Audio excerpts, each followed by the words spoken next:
Hi friends, இது பார்த்திங்கன்னா இது எங்கள் அம்மா வீடு. எங்கள் அம்மா வீட்டில் வந்து எவ்வளோ தண்ணி கிடக்குன்னு பாருங்கள்.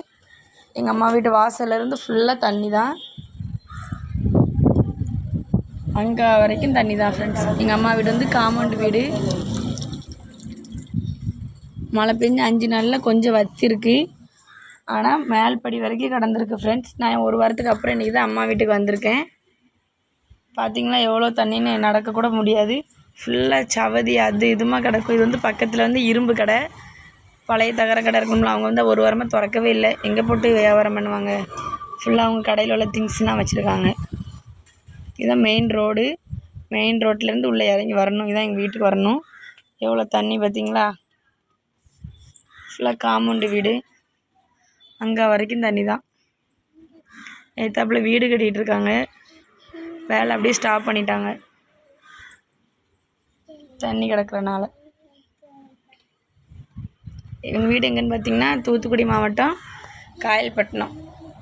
கேள்விப்பட்டிருப்பீங்க, வெள்ளம் வந்துருந்துச்சுல்ல, அங்கே தான் இருக்குது. ருத்ரான் கீழே போ, உள்ளே போ, விழுந்துடாத. ருத்ரான் சப்ஸ்கிரைப் பண்ணுங்க சொல்லு. Okay bye. இங்கே பாரு, சப்ஸ்கிரைப் பண்ணுங்க. தண்ணி நிறையா கிடக்கு சொல்லு. பாருங்களா குளிக்க. Okay bye. லாஸ்ட்டாக நான் 12th படிக்கும்போது ரொம்ப தண்ணி கிடந்துச்சு ஃப்ரெண்ட்ஸ். அப்போ நான் இதுமாரி வெள்ளம்லாம் கிடையாது. அப்போ வந்து போகிறதுக்கு வந்து அந்த பக்கம் தண்ணி வந்து போகிறதுக்கு இடம் இல்லாமல் ரொம்ப கிடந்துச்சு. அப்போது நாங்கள் இதில் மீன்லாம் பிடிப்போம். அப்போ மீன் வரைக்கும் வந்துட்டு அந்த பார்த்திங்களா லாஸ்ட்டாக ஒரு போஸ்ட் இருக்குல்ல, அந்த போஸ்ட்டுக்கு அந்த பக்கம் வந்து ஒரு குளம் உண்டு. அந்த குளம் நிறைஞ்சி இங்கே ஃபுல்லாக மீனாக வந்துட்டு. அப்போ லைன் வீட்டில் வந்து நிறைய பிள்ளைங்களாம் உண்டு. இப்போ தான் யாரும் கிடையாது. அப்போ அந்த பிள்ளைங்க நாங்கள் எல்லோரும் சேர்ந்து இங்கே வந்து மீன் பிடிப்போம். வாசலில் நின்று மீனை பிடிச்சி அங்கே ஒரு கிணறு, அது பின்னாடி கிணறு கிடக்கு, கிணத்துல விடுவோம். அதுக்கப்புறம் நல்ல தேலி மீன் அந்த மீன்லாம் வரும்னு சொல்லிட்டு பெரிய ஆட்கள்லாம் பொரிப்பாங்க. நாங்கள்லாம் சாப்பிட மாட்டோம், பொரிப்பாங்க. அந்த இருக்குது பார்த்திங்களா, அது லாஸ்ட்டில் அந்த போஸ்ட்டுக்கு பின்னாடி வந்து ஒரு குளம் கிடக்கு சரிங்களா. அந்த குளத்தை நிறைஞ்சி இங்கே வந்துடும் தண்ணி. துணிலாம் பார்த்திங்களா எப்படி எங்கே காய போட்டிருக்காங்கன்னு சொல்லிட்டு. வெயிலும் அடிக்காது. இங்கே அந்த பக்கம்தான் ஃபஸ்ட்டு கொடி கட்டியிருப்பாங்க.